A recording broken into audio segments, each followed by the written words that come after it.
Boa tarde, vamos a dar comezo á sesión extraordinaria do Pleno da Corporación do 26 de novembro de 2020.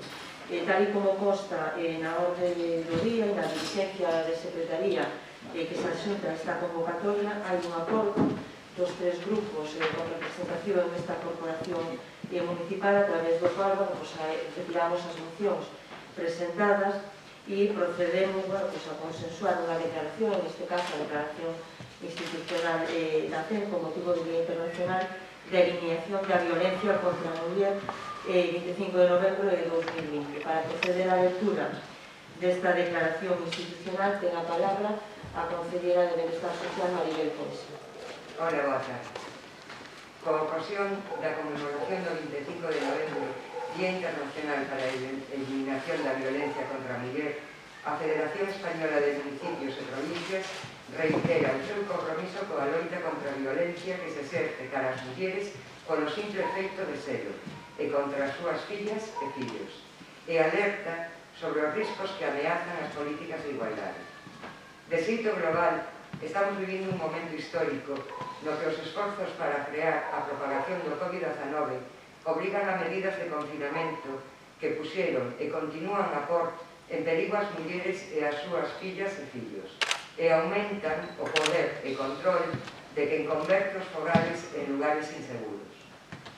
É urxente combinar as medidas que buscan ralentizar a propagación do virus e a capacidade de resposta dos sistemas de saúde coa erradicación das condutas que reproducen e perpetúan a desigualdade e coa protección de quen sofre as súas consecuencias.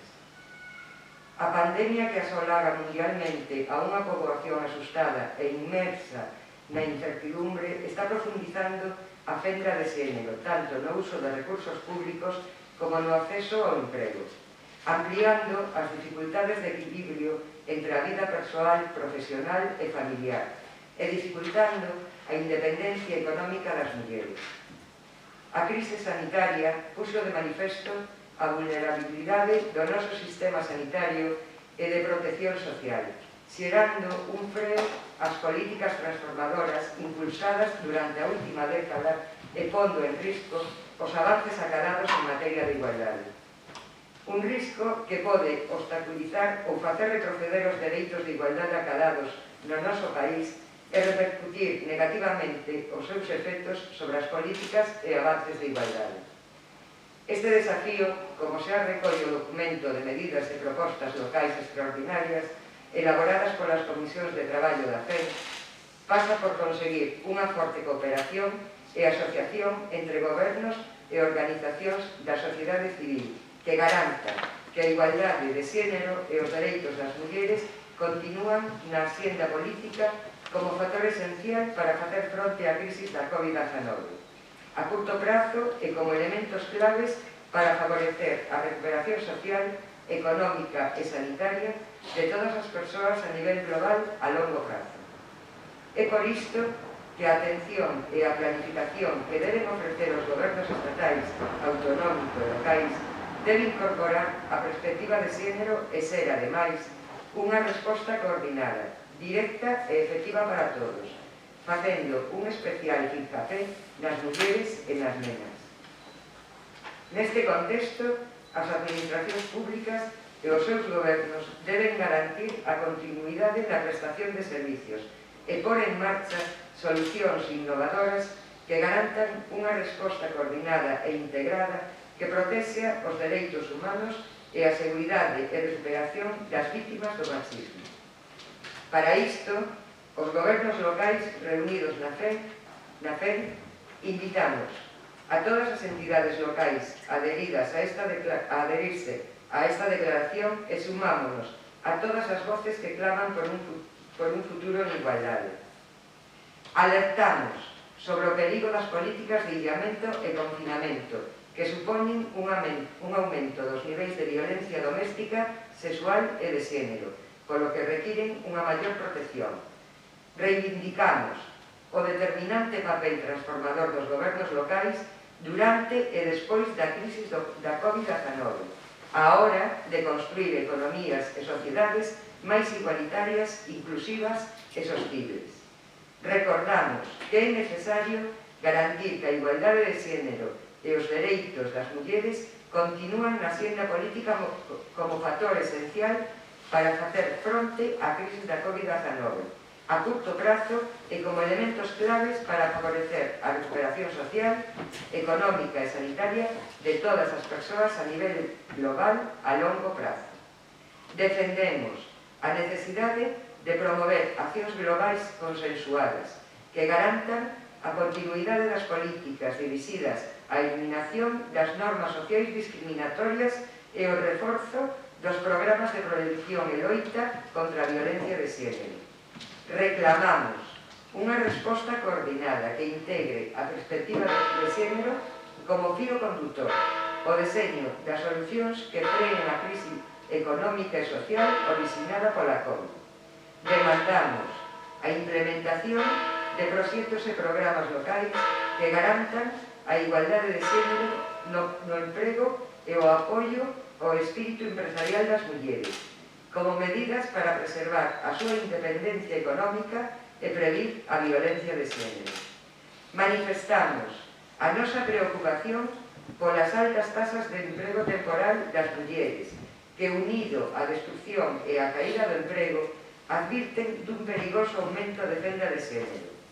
Denunciamos a carga que supón que as mulleres as situacións de confinamento selectivo no ámbito escolar e respecto ás persoas dependentes e as consecuencias que pode ter para o desenvolvemento óptimo da súa carreira profesional, xerando novas formas de violencia social cara a elas, baseadas na reproducción de roles sexistas.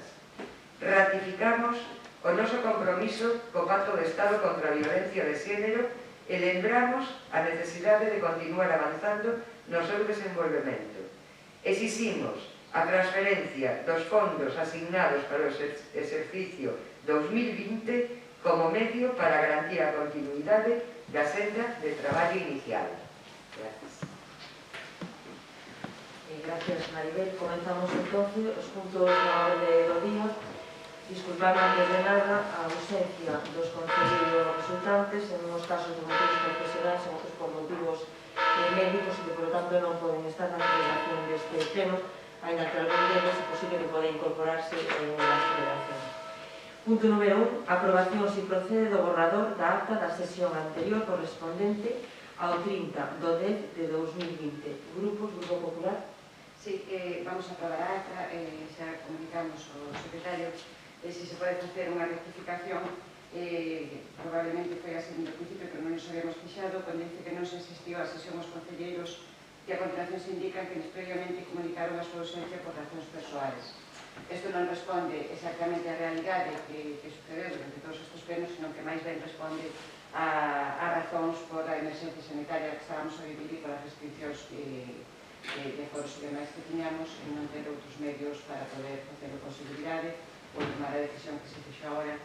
e esperemos que sea acordo. Entón, se non importa facer simplemente esa rectificación para que conste en acta que non é unha cuestión personal ou non vir, sino que foi por as razóns que temos agora mesmo que estamos a vivir. Por tanto, o Partido Socialista? Bueno, efectivamente, é dicir que había un acordo dos tres grupos para celebrar os plenos en versión reducida e que, por lo tanto, bueno, pues non estuviéramos así na totalidade. Entón, é verdad que ofrece esa razón, que é a razón por la que non se explican. Non hai inconveniente ningún recollelo así. Simplemente que digo que non está presente.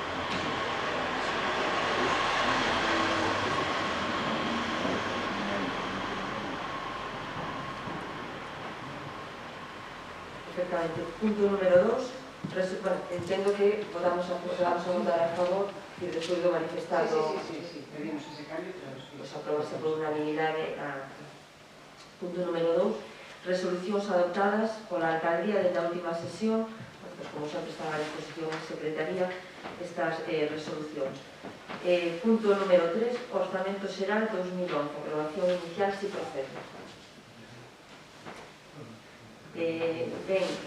Hai un ano estábamos en este mesmo salón de plenos aprobando as contas para o exercicio 2020 e posiblemente ningún dos 13 membros da Corporación Municipal podíamos pensar ou tiñamos algún dato que pudera riscar que estaríamos ante un exercicio, neste caso este que está a rematar, que tivera non só o problema da pandemia, sino que a final de ano tiveramos tamén as incertezas cas que vamos a afrontar tamén este exercicio que vai a entrar e, por tanto, unha situación non só complicada en este propio exercicio 2020, sino tamén con todos os datos que ahora temos encima da man que vislumbran tamén un exercicio 2021, por lo menos no primeiro semestre, difícil e complicado.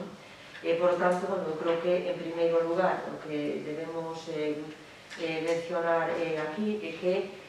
os orzamentos do 2020 que non se redactaron e se fixeron no seu momento para un escenario como tiñamos agora, foron suficientemente áxiles, diligentes e flexibles para poder adaptar tamén e cubrir as necesidades que foron presentándose durante este exercicio 2020. E con ese mismo escenario, con esa mesma experiencia de 2020, presentamos este proxecto de orzamentos para o 2021. Un proxecto de orzamentos para este exercicio que ascende a 6.018.260 euros, con un orzamento consolidado, despois de integrar a empresa municipal Reatur S.A., de 6.270.270 euros. Este proxecto, como en outras ocasións, ou como sempre, foi dictaminado pola Comisión de Facenda o día 23 e tamén conta votos favorables de Secretaría e Intervención. Toda esta corporación coñece que para o exercicio actual e para o 2021 foron suspendidas as reglas fiscais. Sin embargo, tamén, como coñecen, sigue sendo de aplicación o principio de equilibrio orzamentario, polo que este proxecto de orzamentos presenta precisamente ese equilibrio orzamentario co que é necesario aprobarlo e, polo tanto, sin déficit. Sin embargo, creo que para dar unha xusta explicación destes orzamentos 2021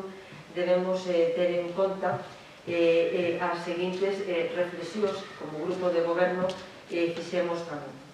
O Concello de Allariz conta con un importante número de equipamentos e de servicios fruto das actuacións que se foron levando ao longo destes anos e que, por lo tanto, nos sitúan en unhos estándares no que ten que ver coa prestación de servicios e coa calidad de vida importantes e altos que consumen importantes recursos municipais. En este caso estamos falando de máis do 80% dos recursos municipais que consumen precisamente estes equipamentos e estes servicios que dan conta desa calidade de vida da que disfrutamos. E que este orzamento fai unha aposta moi importante por o mantemento de todos e cada un desos servicios cos que contamos e, por tanto, por a non eliminación desa calidade de vida e desos servicios. E, por tanto, eso fai que teñamos en conta a necesidade de contar con esos importantes recursos para poder manternos. Unha segunda reflexión é que nós, como grupo de goberno, a pesar da suspensión das reglas fiscais e da capacidade de endeudamento legal que o Concello ten, non somos partidarios de incrementar a débeda municipal e, por lo tanto, en este exercicio poderíamos ter presentado un orzamento que incrementara esa débeda municipal, non digo xa ao 110%, pero sí, hasta o 75% a cantidade que aquí como corporación consideráramos oportuno para gastos extraordinarios. Como grupo de goberno, nós non contemplamos esa posibilidade e non a contemplamos porque de facelo así o que somos conscientes é do que estaríamos, en la que contablemente non sexa un gasto corriente, na práctica, en realidad, sería un gasto que se incorporaría ás contas municipais cada ano e, por tanto, eso o que suporía sería hipotecar exercicios futuros aumentando esa débeda. Por tanto, nos creemos que non debemos recurrir a esa posibilidade aínda que exista en este exercicio e, por tanto, os orzamentos deste ano non contemplan esa posibilidade. Outra reflexión que nos temos feito e que queremos dar traslado tamén a esta corporación é que consideramos que este proxecto de orzamentos debe cumprir, e así o fai, o principio de prudencia, de maneira que podamos garantir o pago das nosas obrigas. Digo isto porque estamos, como decía, nun ano incerto no que ten que ver cos ingresos, neste caso, e, por lo tanto, nos parece que deberíamos contar solo, en este proxecto de orzamento, con aqueles ingresos que se van a materializar e que, por lo tanto, que temos a certeza, toda a certeza que se pode ter nun proxecto de orzamentos, pero que, bueno, que se sustenta nas negociacións, nas xestións, nos convenios e demais que temos asignado, ou nas transferencias que actualmente se veñen feito, e, polo tanto, non contemplar en este orzamento ningún futuro predecible, que dicir, ou non predecible, que teña que ver ni con fondos europeos, ni con aportacións extraordinarias de outras administracións para ter, bueno, pues, un presuposto realista. E, polo tanto, bueno, pues, consideramos que era o máis acertado e que, polo tanto, de darse esa circunstancia de que hubiera un ingreso extraordinario vía fondos europeos, que poda haber esa distribución de fondos europeos que nos poda corresponder unha parte aos concellos ou porque haxa unha aportación extraordinaria destas administracións, deberíamos volver outra vez a sentarnos todos os grupos para ver de producirse esos ingresos extraordinarios, igual que facemos ahora cos orzamentos, de que forma sería a mellor para poder empregalos e aplicalos no noso concello.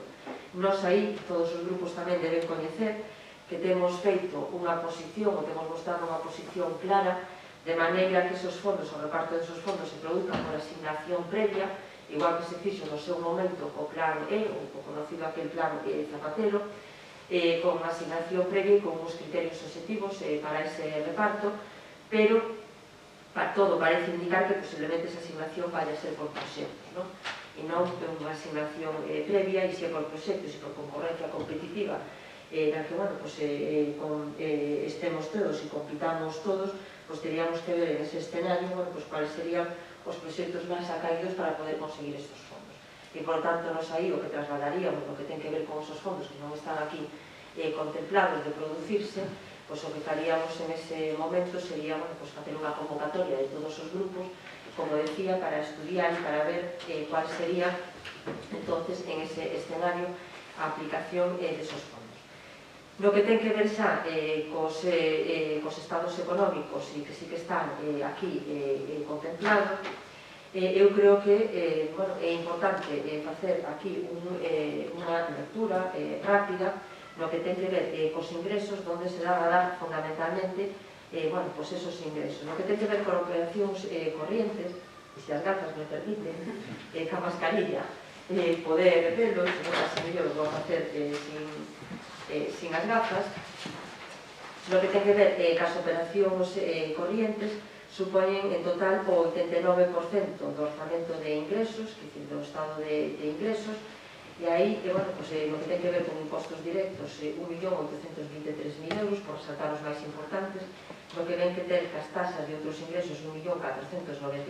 euros, con transferencias corrientes 2.014.000 euros,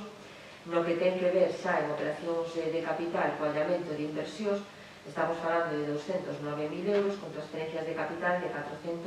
424.000 euros, por comentar, por decir, a lectura, para que quede reflexada o que son as máis importantes deste capítulo, deste estado de ingresos. No que ten que ver co de gastos, o 41,2% dos gastos vai para capítulo 1, para gastos de persoal, con 2.479.964 euros, e capítulo 2, que ten que ver os gastos corrientes e os servicios que presta o Concello, que é o 37,1%, con 2.230.800 euros, no que ten que ver con inversións reais 1.139.876 euros, e que eso, ainda que falaremos despois en inversións, algunhas delas dependen de que efectivamente se acabe materializando ou non algúns dos compromisos que están contemplados aquí. E, por lo tanto, nos dá un total de operacións de capital de 1.139.000 euros, como decía. E no que ten que ver cos activos financeiros, en este caso, cos operacións financeiras, perdón, de 125.000 euros, que ten que ver cas amortizacións de préstamos a longo plazo. En este caso, no que ten que ver co apartado de ingresos e xa por programas, decir xa por artigos e coa denominación que aparece en cada un destos estados que foron entregados aos diferentes grupos, unha aclaración no que ten que ver con isto, e é que, como decía, aparte de que non foron contemplados os ingresos extraordinarios, existe tamén en este apartado de ingresos unha partida que en outros anos e en outros exercicios era máis unha estimación e, por tanto, que tiña unha cantidade por tanto, máis redonda e non, neste caso, tan exacta como a que ten este ano e que ten que ver, bueno, pues, fundamentalmente, ca venta de parcelas do parque empresarial. Aí dar conta, como se fixo en comisión tamén, que este ano vence o prazo para aquelas empresas que tiñan compradas parcelas, que tiñan mercadas parcelas, ca opción de aluguer con dereito a compra e que, por lo tanto, este ano deben efectivizar xa o pago do restante que queda para o importe total da parcela e, por tanto, están contemplados aí esos ingresos xunto coa venda tamén de dereitos funerarios que, tal e como se deu conta tamén na comisión de Facenda, este ano agotamos todo o que quedaba, prácticamente non nos quedaba nada pendiente e ahora sí que non podemos adialo máis tempo e, por tanto, iniciamos xa o proceso, agora estamos con ese proceso agora para poder facer esa contratación, si pode ser xa en xaneiro do 2021. Isto no que ten que ver, así a grosso modo, con o estado de ingresos, despois no debate podemos aclarar máis, e no que ten que ver co capítulo de gastos, en que nos vamos, en este caso, a gastar e a invertir estos recursos que aparecen reflexados no estado de ingresos, decir que no que ten que ver con seguridade cidadá serán 135.619 euros, no que ten que ver con urbanismo e obras e, por tanto, que a agrupación ahora mismo por conceptos, tal e como temos ahora mismo a xestión municipal, estaríamos falando de 436.182 euros. No que ten que ver co apartado de medio ambiente, estaríamos falando dun gasto de 1.050.259 euros, 1.050.000 euros para redondear, no que aí non incluímos o servicio de auga, que o deixamos fora destas, non das contas do Concello, senón fora deste epígrafe no que estou dando conta ahora de medio ambiente, xa que, bueno, é un ingreso e un gasto no que o saldo queda en cero e, por tanto, a hora desta explicación non o teño en conta, non? En este medio ambiente, por tanto, incluye o que sería o programa REO, que serían os traballos de prevención de incendios, o mantemento das máis de 14 hectáreas de zonas verdes as que contamos, a limpieza diaria, festival de xardíns, etcétera, todos os programas que se levan desde a área de medio ambiente e que, por tanto, de aí serían, como decía, 1.050.000 euros para esos programas. Outro dos importantes programas tamén que consume recursos municipais dunha forma puntualmente moi importante é o que ten que ver cos servicios sociais. Son en total 641.285 euros e que, por tanto, con esos 641.000 euros se sufraga o Servicio Básico de Axuda no Fogar, Concilia Verán, Aula de Espera, Atención á Dependencia, Saltar sobre rodas, as accións de dinamización nas parroquias e tamén no propio fogar dos maiores, con talleres de memoria, manualidades, etcétera, que se desenvolven desde aí. Todo o que se ten que ver co servicio de igualdade, co servicio da muller, todo o que ten que ver con a educación familiar e social, a escola de pais sinais, por citar os máis importantes dos que se desenvolven dentro desa área xunto con emerxencia social, que, por tanto, consume unha boa parte de recursos propios porque ten unha financiación de aproximadamente 270.000 euros e que, por tanto, o resto se fai con aportación municipal, pero que nos parecía importante manter todos e cada un desos servicios que se teñen posto en marcha durante estes anos na área de servicios sociais. No que ten que ver cos centros de ensino de infantil e primaria, esta corporación coñece que o Concello e as corporacións locais non temos competencia en materia de ensino, sin embargo, das arcas municipais temos que destinar, en este caso, neste exercicio 2021, 156.196 euros para el ensino infantil e primaria. Igual que eu creo que en alguna ocasión xa se ten explicado, isto débese a que, a pesar de que hai un pacto local asignado no que se intenta avanzar no que ten que ver con que as competencias esas exercidas por aquela administración que é titular delas e non, neste caso, polo Concello, que non sería titular de educación, isto a día de hoxe ainda non se materializou e non se produxo. Iso significa que o Concello ten que costear o que ten que ver, neste caso, nos colexios de infantil e primaria, coas conserxerías, por un exemplo, co personal de limpieza, con as que temos 7 personas destinadas a limpieza por esta situación que temos agora mesmo e que temos que facer alguna contratación nova e redistribuir o personal que temos agora, ou gastos como o eléctrico, o consumo eléctrico, por un exemplo, que son 20.000 euros, con cargos aos orzamentos municipais, por outro exemplo, non? E, por tanto, estamos falando dunha cantidade importante de recursos públicos que, neste caso, non nos correspondería sufragar a nós, pero que temos que estar facendo hasta que non se cumpla con ese pacto local. No que ten que ver con cultura, estamos falando de que o Concello destina 312.748 euros á cultura e aí está incluído toda a xestión dos museos, está incluída tamén a biblioteca, a programación anual, que como é ben coñecido, salvo este ano que hubo que recurrir a outro tipo de programación e en algúns casos a outra anulala e a cancelala directamente, pero se non é unha programación moi extensa, son todas as escolas municipais de pintura, de música, de danza tradicional ou de gaita, cestería, a banda Unión Musical de Allariz, para que o Concello fai tamén unha aportación de 12.000 euros, máis os gastos de luz, mantemento e tal dos locales, e, por tanto, estamos no entorno dos 20.000 euros para a banda Unión Musical de Allariz, ou as colaboracións que se poden facer ca Fundación Vicente Risco, San Garzúa, así como a celebración das festas de San Diego, empanada, endográficas, etroido, etc. Por lo tanto, eso se ascende a 312.748 euros. No que ten que ver con mocidade, estamos falando dun mantemento da Casa da Mocidade e das actividades que se realizan ali e, por tanto, dos programas que se puxeron en marcha, que a pesar da situación que vivimos durante este ano e, sobre todo, no verán,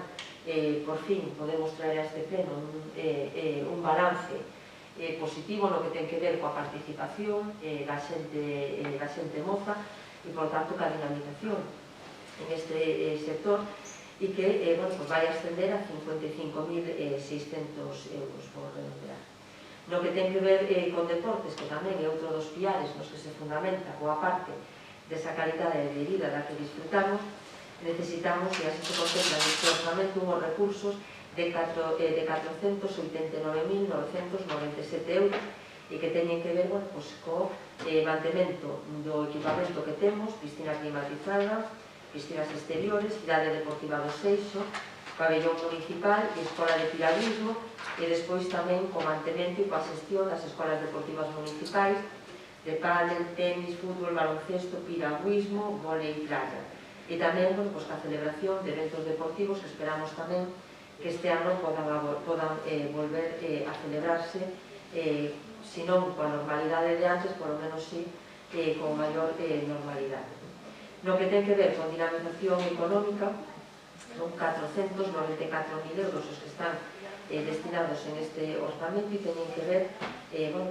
ca dinamización que se fai para o comercio, para a hostelería, a organización de todas as feiras anuais que se celebran, a programación complementaria tamén que se fai conjuntamente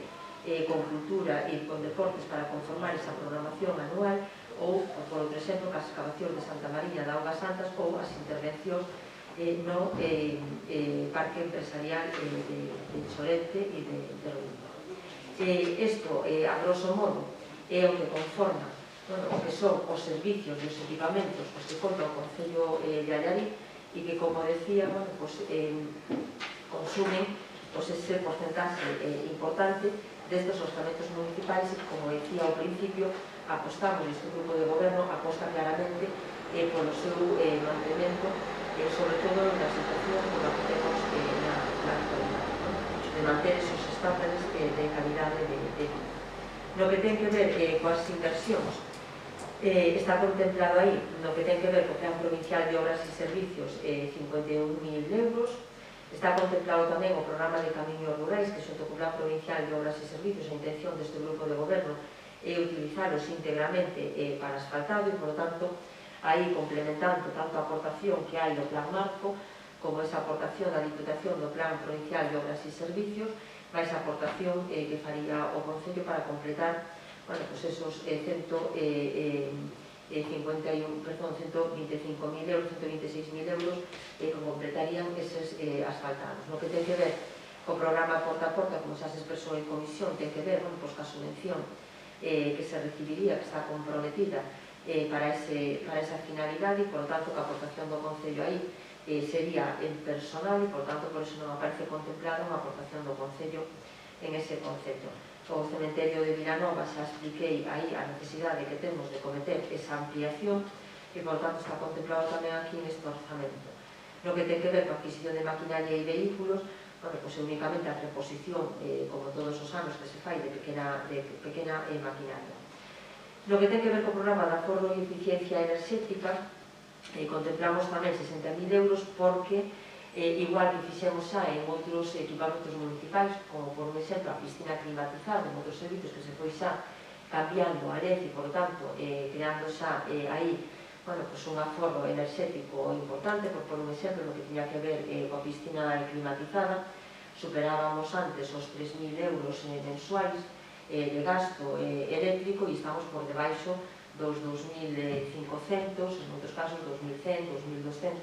e en algúns meses no que ten que ver co verán, incluso por debaixo disso. E, por tanto, aí se trataría de seguir implementando, como se fixo na piscina e en outros equipamentos e servicios, seguir traballando tamén nesa línea para ser eficientemente máis enerxéticos e crear tamén así a forma. No que ten que ver coa edición do Festival Internacional de Sardíns, como xa explicamos,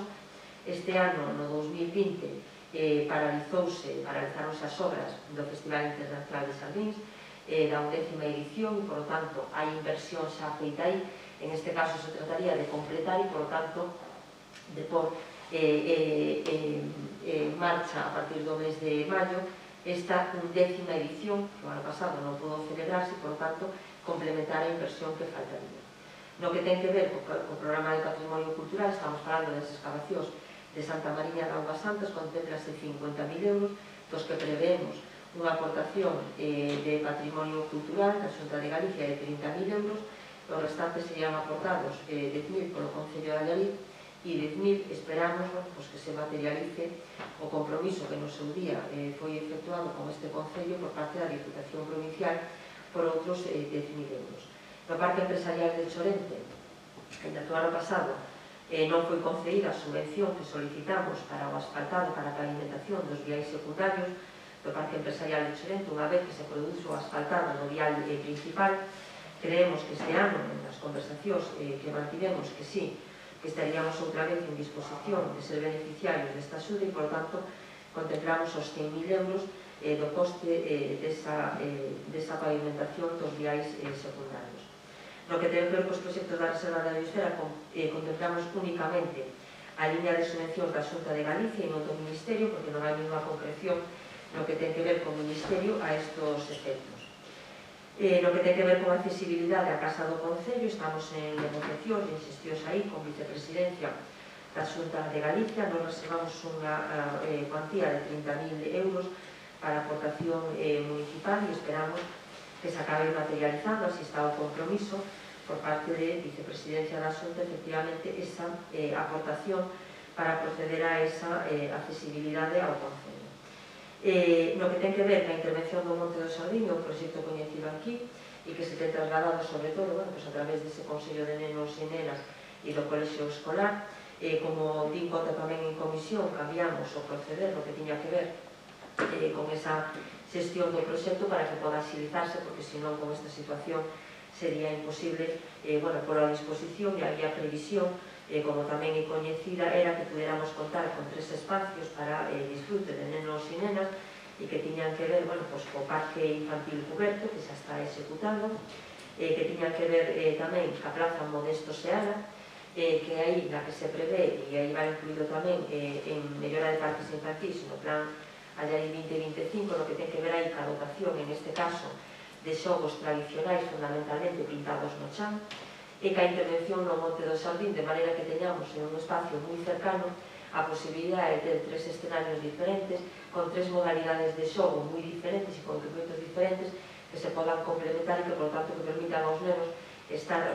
e nenas estar en espacios diferentes, así para o xogo e complementar así a rede de parques infantís que necesitaba unha mellora e unha dotación a vida conta da cantidad de nenos e nenas que temos en este Concello. Eso se complementa coa mellora de parques infantis, fundamentalmente, neste caso nesta partida, coa parque infantil de Vilanova, unha vez que xa se procedeu tamén a renovación do parque infantil do Porto Vello. A maiores se contempla a recuperación do ecoespacio do Rexo a través da asignatura que xa está en fase de redacción dese proxecto, a asignatura dun convenio coa Escola Superior de Conservación e Restauración de Bens Culturais de Galicia, dependente de Belas Artes, o grau de restauración, estamos falando que permitiría recuperar o espacio de Rexo e, por tanto, a obra pictórica de Agustín Ibarrola. No que ten que ver tamén con estas inversións, está contemplada tamén a ampliación do local social de San Mamede, tal e como nos comprometimos coa Asociación de Veciños de San Mamede, e despois diferentes melloras no que ten que ver con infraestructura das parroquias que teñen que ver, en algúns casos, con recuperación de fornos, en outros casos con recuperación de fontes, recuperación de fornos, por exemplo, Cancestela, que xa iniciamos aí e que é necesario rematar, e compromisos que neste caso que son varios, pero que xa son cuantías menores das que estábamos falando agora. Estamos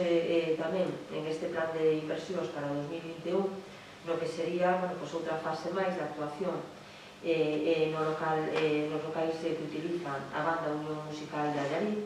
Está feito xa un proxecto de intervención aí que presentaremos ahora a semana que ven tamén na Consellería de Cultura, na reunión que está programada para o día 1 e que prevemos tamén hai unha aportación municipal para complementarlo. Este verán procedemos no que tiña que ver con melloras que nos foran solicitadas de instalación eléctrica e tamén coa pintura que foron executadas este verán, pero que aí hai unha inversión importante que facer, no que ten que ver sobre todo ca cuberta e ca carpintería exterior, e que é a inversión así máis importante e que presentaremos o día 1 tamén na reunión, en este caso que tiñamos solicitada coa Consellería de Cultura. Así, a grosso modo tamén, podemos entrar en detalles tamén da prioridade das inversións que se plantexan, son as inversións que estaban planteadas para este exercicio 2021. A maiores, creo que é necesario dar conta aquí tamén, está na documentación que se envía de cual é o estado da débeda municipal. A finais do exercicio 2021 e despois das amortizacións comprometidas no que ten que ver co préstamo de Abanca, que cando finalice este ano quedará un capital pendiente de amortizar de 180.000 euros, quedaría despois desa aportación de 120.000 euros 60.000 euros pendientes de amortizar, como decía, ese préstamo de Abanca. E no que ten que ver co Santander ICO, de 2.916.434 euros,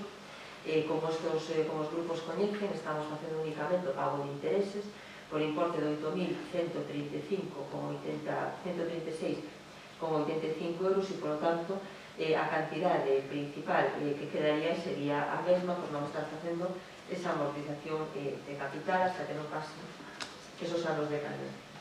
A final de 2021, por lo tanto, a débeda do Concello serán 2.976.434,51 euros no que ten que ver cos préstamos a longo plazo. No que ten que ver as operacións de crédito a corto plazo, estamos falando de 380.000 euros unha vez rematado o exercicio 2021, que teñen que ver a operación de corto plazo de tesorería que ten o Concello suscrito o Banco Sabadell por importe de 170.000 euros, unha vez finalizado o 2021, e da Banca por importe de 210.000 euros, unha vez finalizado tamén o 2021, que dá ese importe dos 380.000 euros. Eso sitúa o Concello nunha débeda ao remate do exercicio do 54,88% sin as operacións de curto e co 61,89% as operacións de longo plazo e as de corto plazo sumados. Por eso facía mención ao inicio de que en realidad estaríamos en disposición de poder acceder a suscribir operacións de préstamo a longo plazo, pero non consideramos que, a pesar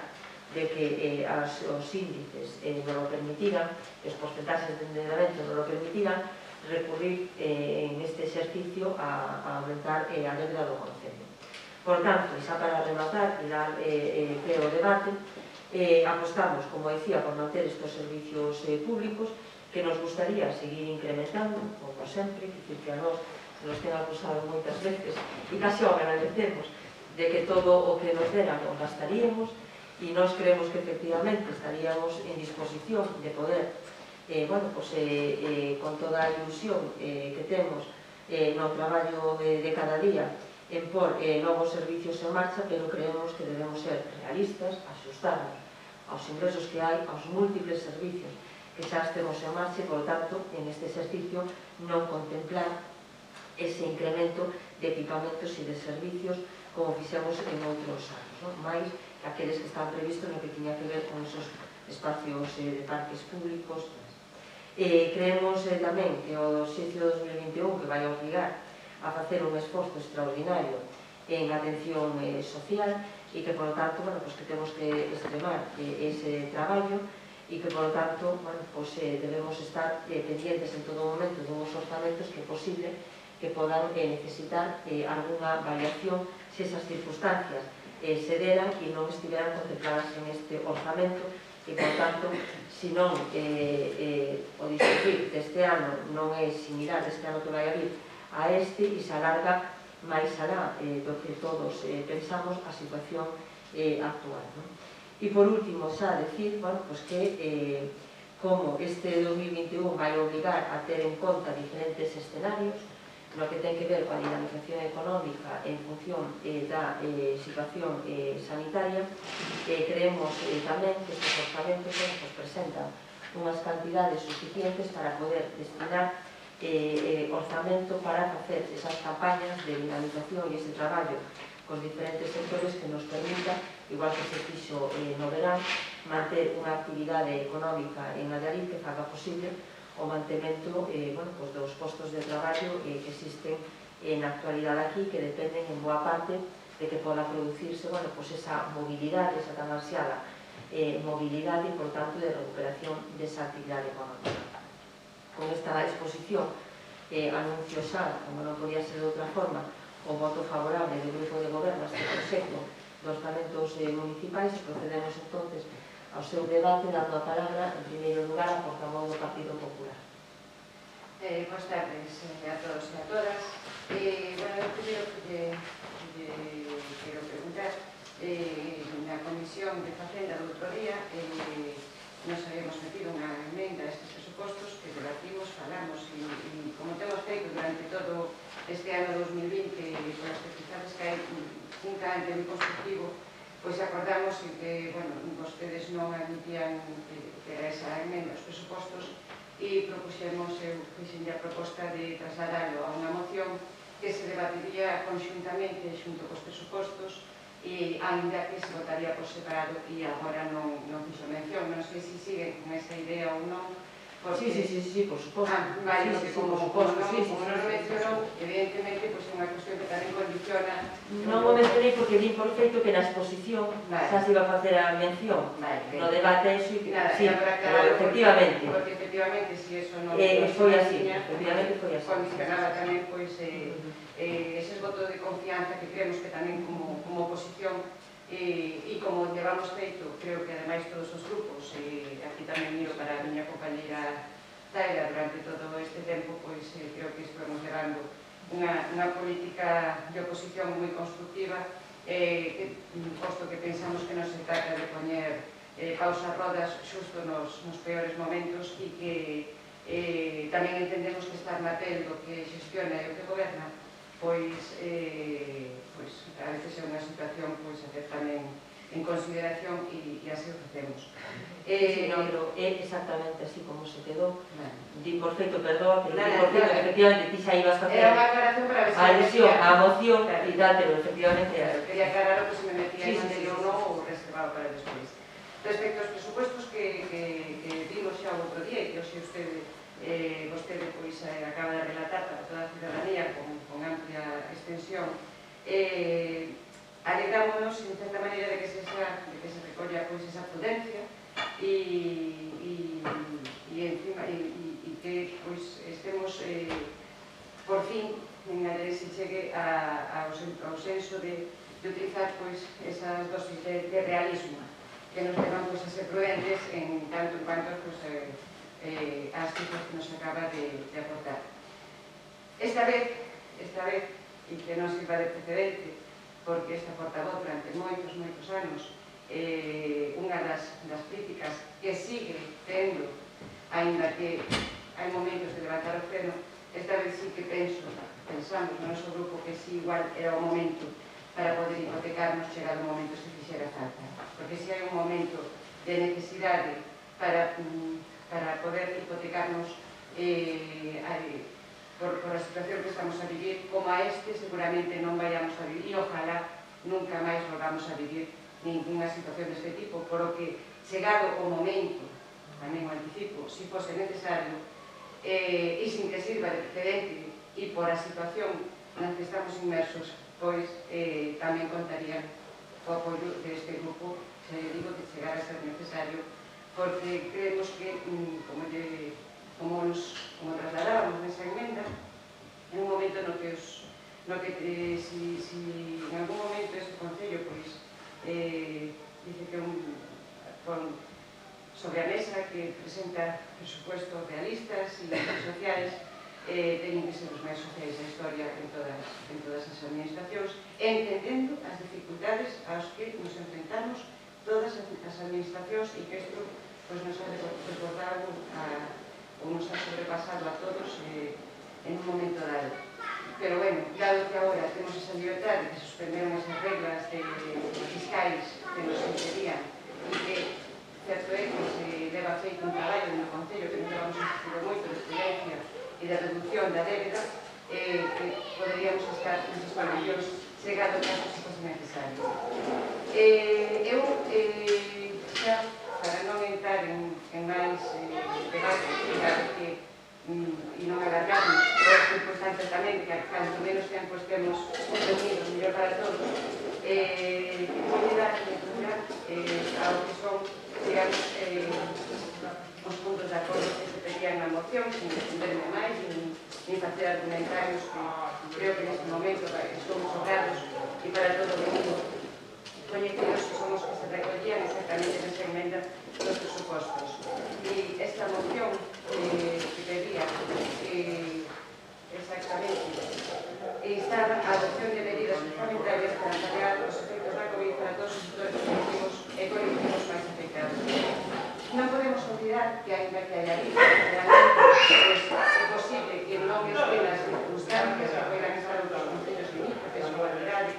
si sofre eses efectos do cierre perimetral deses outros concellos e da cidade, porque non podemos olvidar de que a nosa economía non depende para o noso comercio, a nosa hostelería e a xente que nos visita, e todo o que afecta a movilidade a nos afecta de maneira importante. Por tanto, entendemos e espero que teñan a ben en considerar, tal como falamos na comisión, ainda que sabemos e somos conscientes de que isto é un presupuesto, unha declaración de intencións e que todo se pode modificar, é dicir, as cousas prevense, ningún somos aquí especialmente optimistas, se o quixéramos, as cousas non baten e a pandemia non está evolucionando como deberíamos e seguramente todavía nos queda un ano moi complicado. Entón, en aras a todo eso, nos estamos o Concello de Allariz as seguintes propostas de acordo. Reservar unha partida específica nos orzamentos, xa neste momento non se reserva, pero para que se teña en conta no seu momento nos orzamentos municipais para un plan de reactivación económica e social para os autónomos e pymes con domicilio fiscal no noso Concello que acrediten a súa porcentaxe que se acorde unha porcentaxe que se acorde unha perda de facturación nos seus negocios dende o 13 de marzo de 2020. Estas axudas municipais serán compatibles, deberían ser compatibles con aquelas outras que se adopten por outras administracións. Destinar parte dos fondos que o municipio reciba do mecanismo europeo de Generation Europa ao apoio dos autónomos e pymes especialmente paralizados nos concellos tamén dende o 13 de marzo de 2020 co objetivo de que poidan desenvolver accións de digitalización e eficiencia enerxética entre outras exigibles nestes fondos que se permitan reactivar o seu negocio. Eu vou con a mascarilla, non sei vostedes, pero a mascarilla non deixo respirar. Costa. É verdad, equivoquei, trouxe unha máis forte. Modificar as ordenanzas fiscais reguladoras dos impostos sobre bens inmobles, actividades económicas e vehículos de tracción mecánica, aproximándoas ao mínimo legal. No caso de IBI, sobre todo, se beneficiarían as persoas físicas ou xurídicas nas que concorra a doble condición de titular do ben inmoble como responsable de actividade económica afectada polas restriccións sanitarias. E así mesmo modificar as ordenanzas fiscais reguladoras das taxas por os servicios de suministración de auga, de saneamento e de depuración de augas residuais, de recollida e tratamento de residuos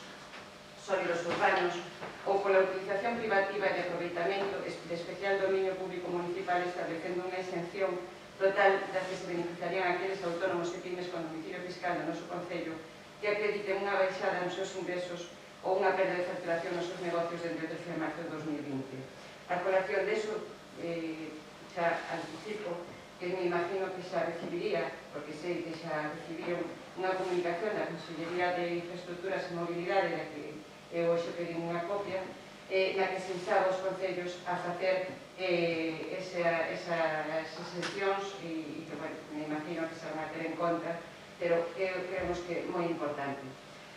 Así mesmo, tamén se posibilitarán nestas mesmas ordenanzas a concesión extraordinaria de solicitudes de aplazamento, fraccionamento de pago de precios públicos, tasas locais e impostos municipais. Proceder á devolución das tasas municipais que gravaron as terrazas en o 13 de marzo de 2020, así como as cuantías do imposto sobre construcción e instalacións de obras daqueles titulares de actividades que solicitaron licencia no 2020 e que non puideron abrir como consecuencia da pandemia.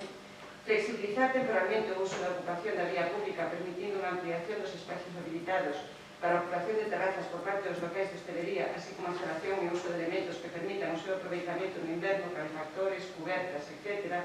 Ainda que sabemos, como lo comentou o outro día, que neste momento non hai solicitudes para a instalación de máis terrazas, si é certo que empeza a haber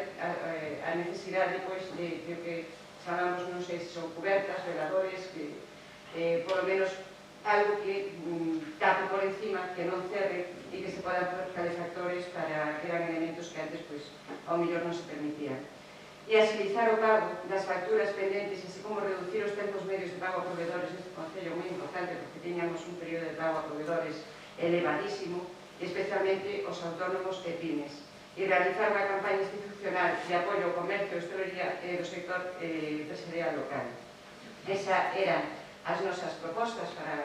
para este presuposto que esperemos teñan a ben de considerar, tal como falamos na comisión, e que polo menos quede recollido por acordo da maioría dos aquí presentes para chegar a ser necesario, chegado o momento, se podan facer esas modificacións de crédito que se sean necesarios ou as actuacións que se consideren necesarias e que van a contar co apoio deste grupo si se teñen en consideración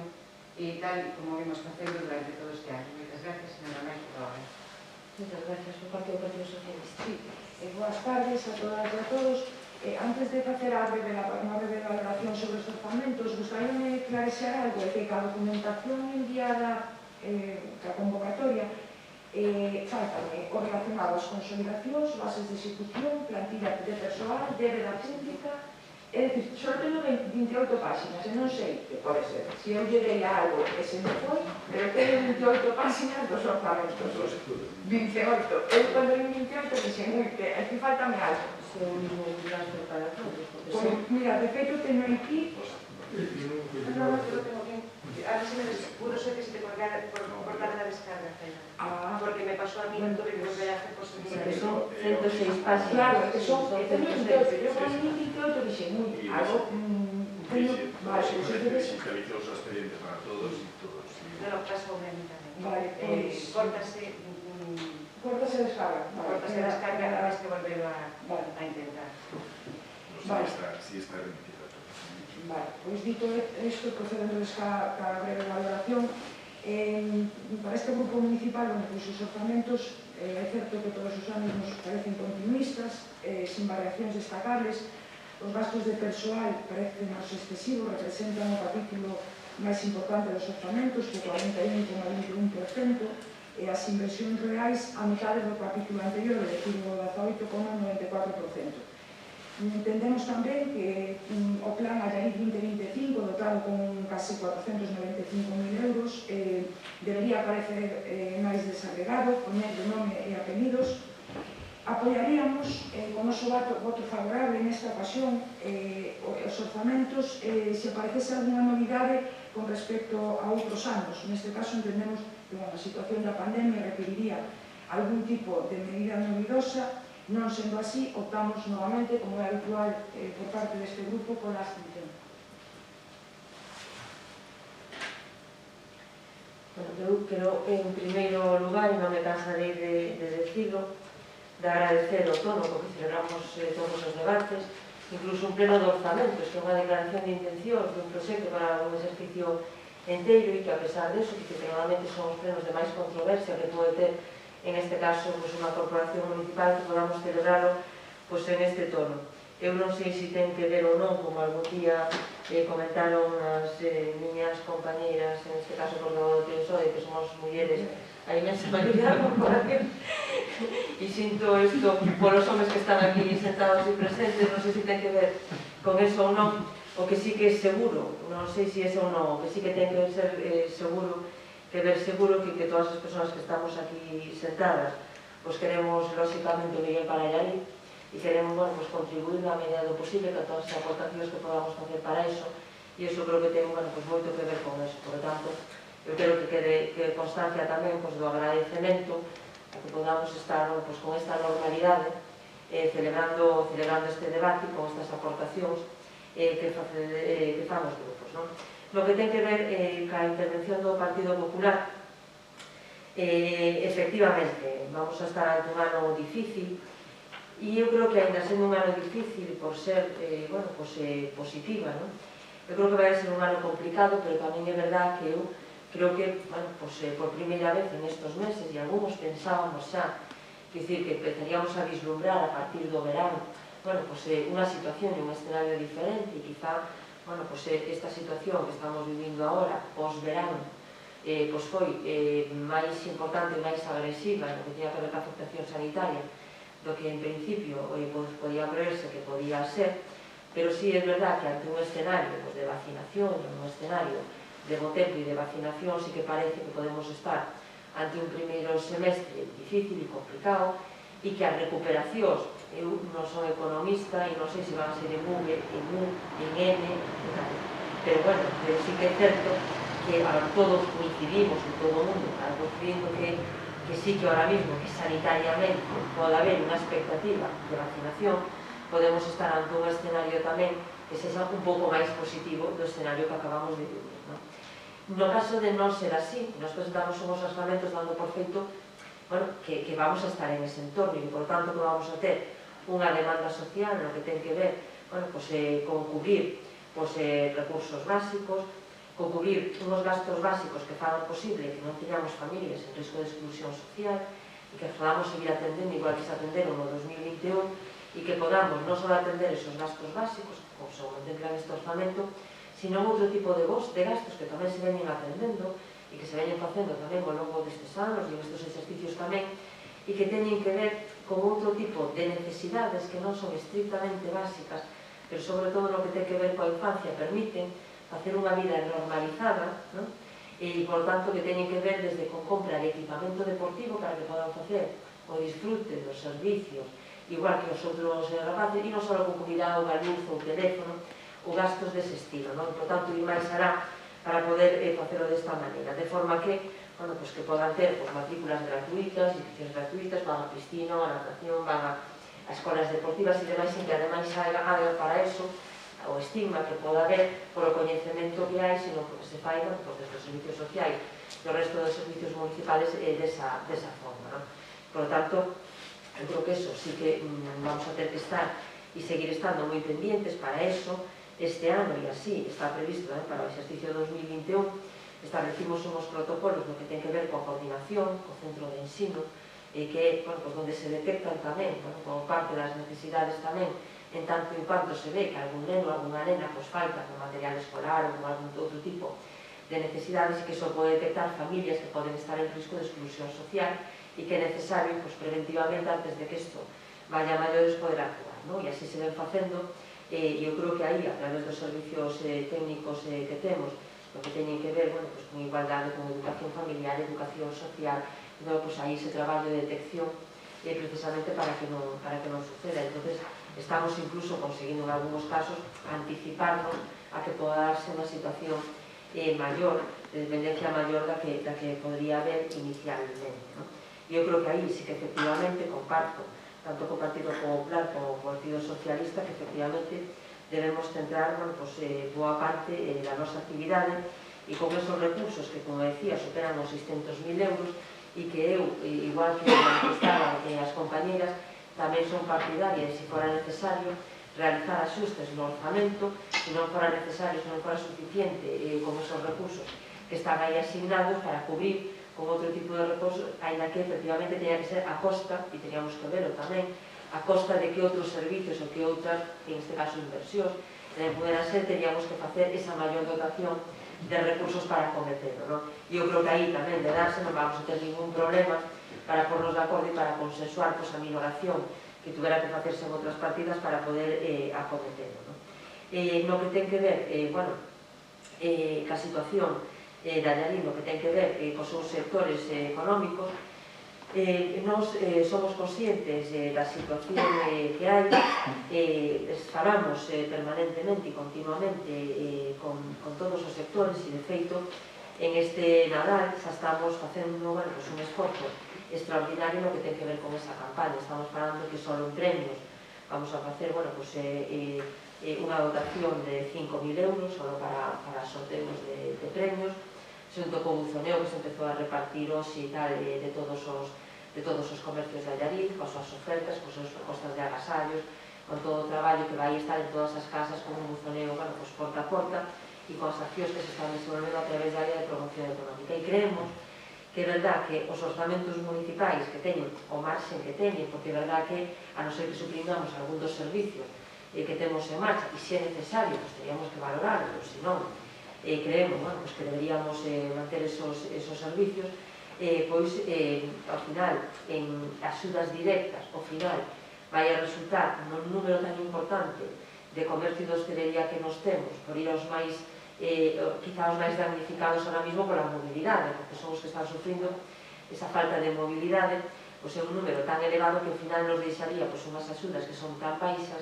que posiblemente non sufragáramos esa situación. Sin embargo, agrupando esos recursos, nos permite poder estar facendo accións como algunha destas que estaba describindo agora e que foron faladas cos comerciantes e cos hosteleiros e comunicadas e consensuadas tamén con eles. Se fora necesario, e isto se alargara e hubiera que arbitrar algún outro tipo de medidas, teríamos que efectivamente valorarlo, pero tamén eu creo que aí tamén debemos ser claros ao respecto desto, e cual é a nosa posición, e é que, en realidade, non somos os concellos que temos esa competencia, e a verdade que sería outra máis sobre os concellos en unhas contas xa moi axustadas, e que aí eu creo que todos os grupos temos manifestado cual é esa situación e de non asumir máis alá do que realmente somos capaces de asumir. E eu creo que, en realidade, hai axudas que aparentemente poden ser cuantiosas, como as da Xunta de Galicia, que anunciaron fai pouco de 12 millóns de euros, que inicialmente creo recordar que eran 10, que foron incrementados a 12 millóns de euros. En realidade, no que ten que ver cas contas da Xunta, supoñen o 0,0012, é dicir que, e por tanto, e os beneficiarios, tamén, con unha cuantía que vai a ser, en boca dos propios hosteleiros, tamén, posiblemente, bastante escasa. Nos de facer unha aportación así, en realidad, no Concello de Llarín estaríamos falando de 7.200 euros, que tamén todos acabaríamos seguramente concluindo que de reparto para todos, teríamos que aumentar, en todo caso, ignorando outras partidas, esa aportación, e eu, neste grupo de goberno, pecha a porta que efectivamente se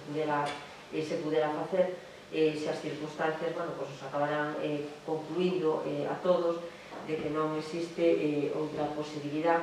para manter as súas portas abertas. Pero seguimos defendendo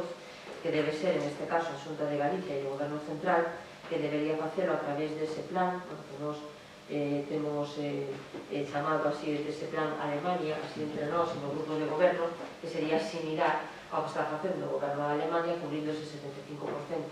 dos ingresos ordinarios do exercicio anterior, eu creo que iso sí garantaría que efectivamente non pechen as súas portas, e aí sí que debería haber, creemos nós, un acordo entre as tres administracións, local, autonómica e central, para que pudera facerse algo así. Tampouco a Diputación Provincial en este exercicio 2021 creo que incluíu tamén as unas directas, e supoño que tamén conscientes tamén de que entre toda a provincia, entre todos os beneficiarios, posibles beneficiarios que había na provincia, estamos hasta un escenario que posiblemente individualmente non chegara a solventar ese problema, e por tanto que requeriría de que todas as administracións puderamos chegar a un acordo amplio que pudera por encima da mesa este problema e dar unha solución a poder ser rápida a estos sectores. No que ten que ver con este plan Allariz 2025, en este caso xa, pola aportación que facía a compañera do Partido Socialista, é verdad que nos minoramos esa cuantía do plan 2025, vamos minorando todos os anos, e é verdad que incluso chegamos, en este caso, a desglosar individualmente algunhas das partidas que son de 10.000 euros e tal, e é verdad que en este plan 2025 habitualmente sempre están pequenas inversións, en moitos casos nas parroquias, que en algúns casos son, que foron exemplo este ano, algunha delas en Mundias que tiña que ver con acondicionamentos varios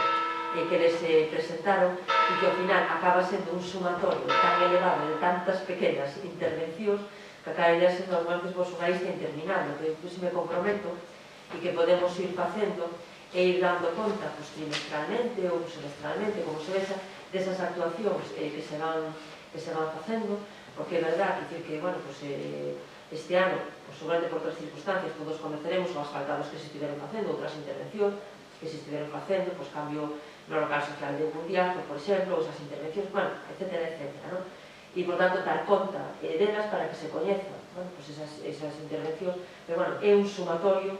de moitas pequenas intervencións que fundamentalmente se realizan nesas peticións que van facendo nas diferentes parroquias. E no que tiña que ver en este caso, a alusión que se facía ao período medio de pago a proveedores, efectivamente, eu creo que dos objetivos que nós como grupo de goberno temos é reducir ese período medio de pago a proveedores, pero tamén, e non é unha disculpa, sino eu creo que por encima da mesa tamén unha situación que é real, e que nós temos un período medio de pago a proveedores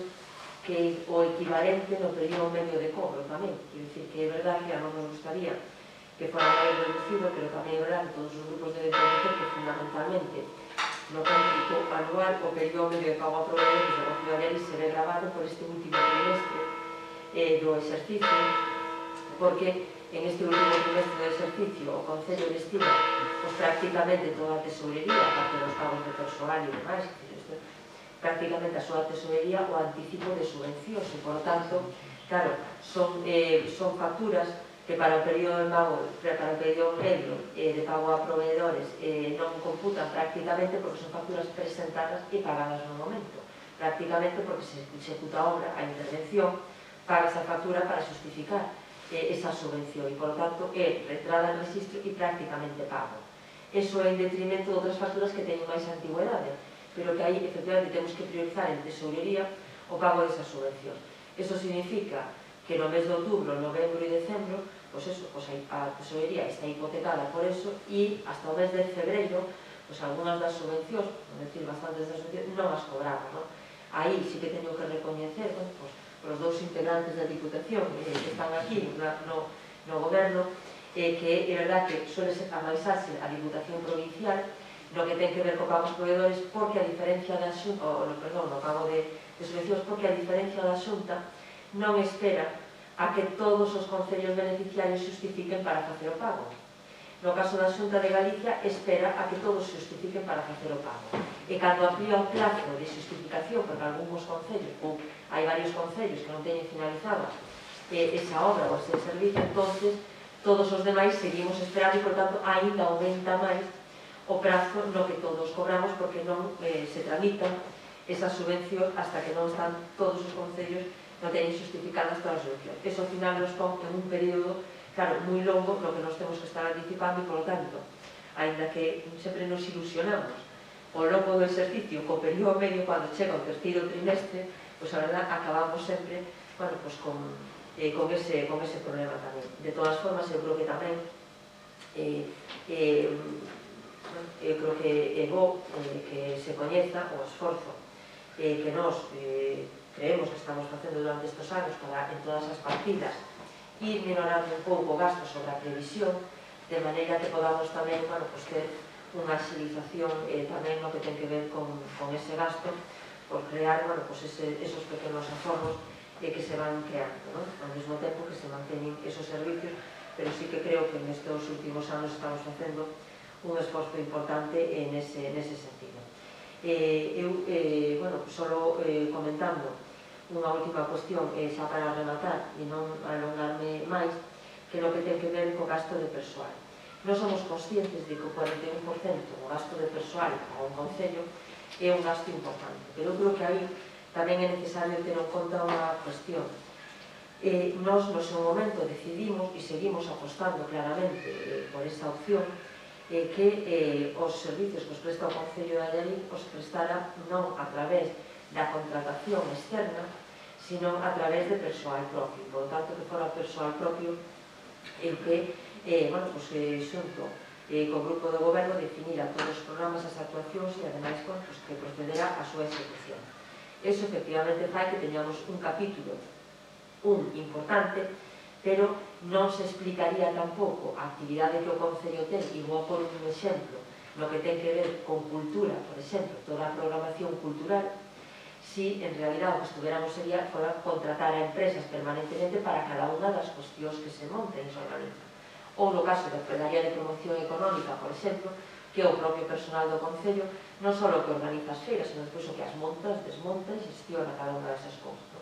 Eso, en realidade, non facelo así, de manter esa actividade, o que nos situaría é casi duplicando o capítulo 2. O sea, que na realidade, de manter a actividade igual, ou estaríamos en capítulo 1 ou estaríamos en capítulo 2. E postos a facer ese gasto, nos preferimos facelo en capítulo 1, porque nos permite tamén unha flexibilidade e unha reorganización permanente do personal, de maneira que podamos ser tamén, eu creo que máis eficientes e, ademais, ter un maior número de actividades. Hoxe, todo o mundo vería que estamos montando o Nadal,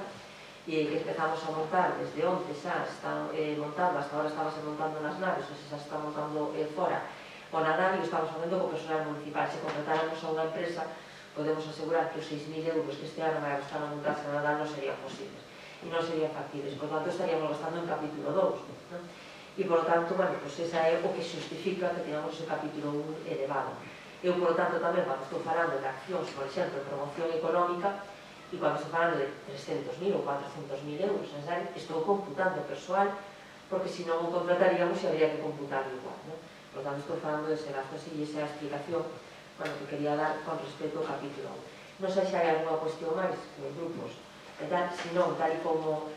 comentaba o inicio da súa intervención a portavoz do Partido Popular, con o seu acordo de facer este debate conxunto e a votación por separado, entonces procederíamos agora a votación do orzamento e despois procederíamos, porque damos por feito e por sentado que xa está debatida, tal como acordamos, a votación entonces da moción.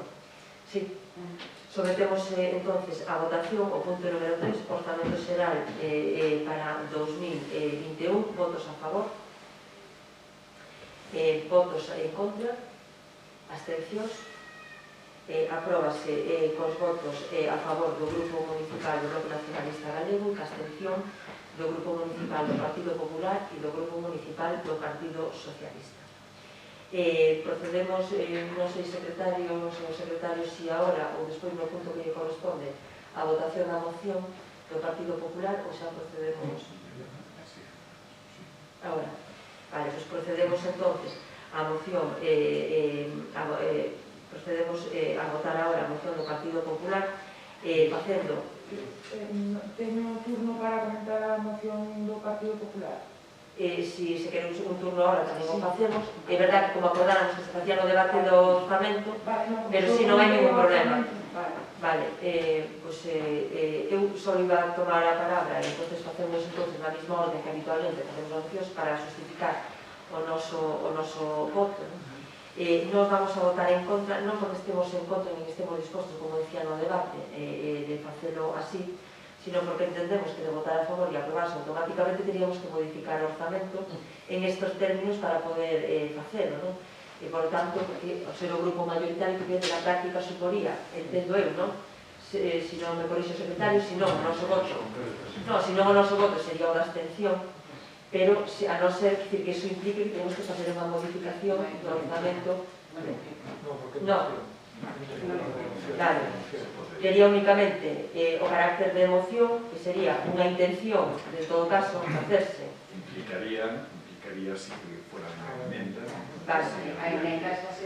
En ese caso, despois desa aclaración, entonces, o noso voto sería o da abstención, a espera, como dixemos, expuxemos no debate, de que se fora necesario facer alguna modificación, pois estaríamos dispostos a facelo, non? E era a única intervención que quería facer con respecto a ese punto. Vale, pois por parte do Grupo Socialista, adiantar que neste caso, en a mesma línea un pouco de responsabilidade por que nos toca vivir nesta época, anunciar que tamén vamos a absternos con respecto á emenda presentada polo Partido Popular, en que é certo que non compartimos a moi grande parte do exposto nesa moción, pero, bueno, nese sentido de responsabilidade, entendemos que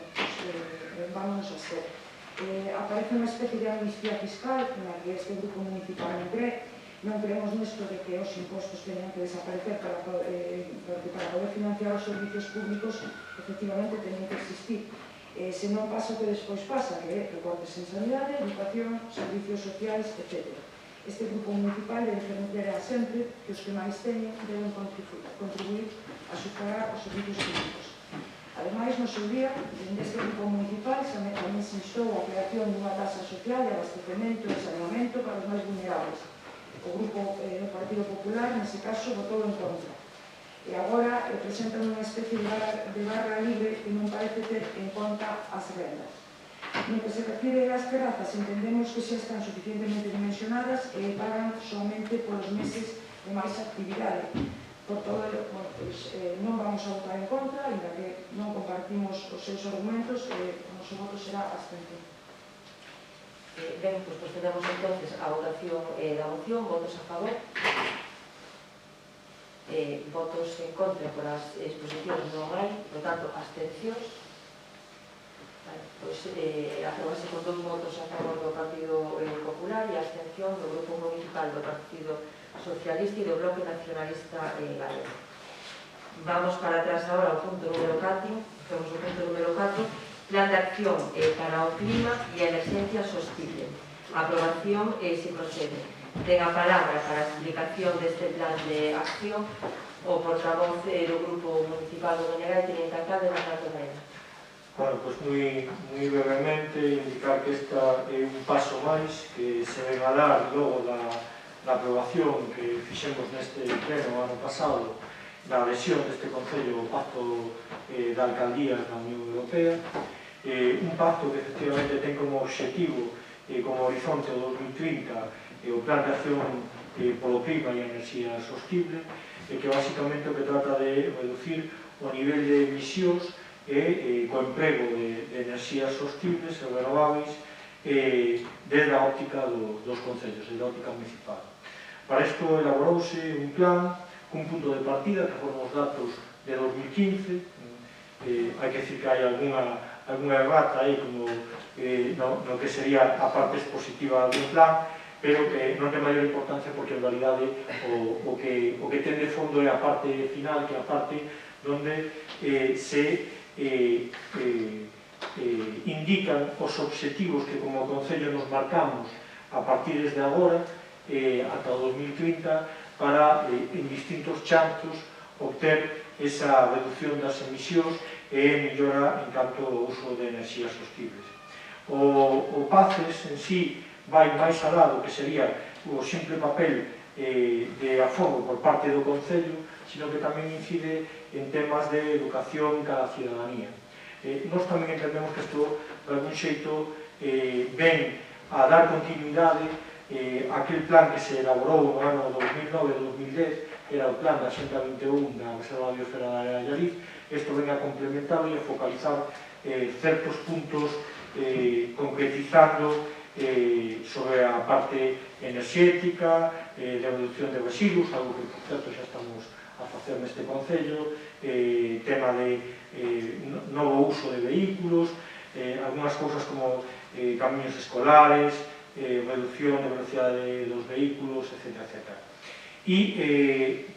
temos que traer a aprobación ao pleno, porque así o marca a Xunta de Galicia, para subilo á plataforma europea, e isto tamén entendemos que é unha importante ventaxa porque nos vai abrir portas de cara a fondos e axudas europeas que se están vinculizando precisamente a aqueles concellos dentro da Unión Europea que teñen elaborado este documento. Por lo tanto, é un documento que debíamos de elaborar e que neste caso, ademais,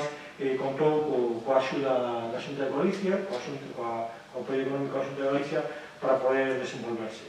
E, sin máis, o grupo do BNG vai a votar. Intervencións, Grupo Municipal do Partido Popular. Vai a poder que vamos a votar a favor. Benvidos a este plan Paces. Para nós é fundamental, queremos que neste momento o tema do cambio climático e a diminución de consumo de enerxía e a emisión de CO2 é fundamental. Non só é fundamental, senón que creemos que é o máis importante neste momento para a humanidade. As medidas que se vayan tomando neste momento van ser trascendentales nos anos que venen e canto antes as tomemos, mellor. Partindo deste punto, queremos facer unha serie de comentarios constructivos para que algún deles se poda incorporar, que se incorporen este plan Paces preparado polo Concello. Un dos objetivos do plan, precisamente, é elaborar un inventario de emisión do Concello de Galiz dos efectos de obter un diagnóstico de referencias de emisións de gas de efecto invernadeiro resultantes de consumo de enerxía. E outro dos objetivos é definir accións de minimización co fin de aumentar a eficiencia enerxética e diminuir o consumo de enerxía do Concello. Estes dos objetivos concrétanse en reducir as emisións de CO2 un 40% ata o ano 2030, tomando como referencia precisamente o ano 2030. Entón, temas concretos que creo que podían axudar a mellorar este plan. Hai unha separación de ámbitos considerados ante regrupos deses ámbitos. Un primeiro grupo son edificios, equipamentos e instalacións que se desdoblan en dous: edificios, equipamentos e instalacións municipais e edificios residenciais. Despois hai un segundo capítulo, alumnado público, e hai un terceiro capítulo que é transporte, dentro do que divide en frota municipal, transporte público e transporte privado. Para nós, no primeiro grupo, no de edificios, equipamentos e instalacións, deberíase crear, además dos dous subgrupos que hai, un terceiro subgrupo que serían edificacións industriais. E chamamos a atención que non se diferencien as edificacións industriais dos demais.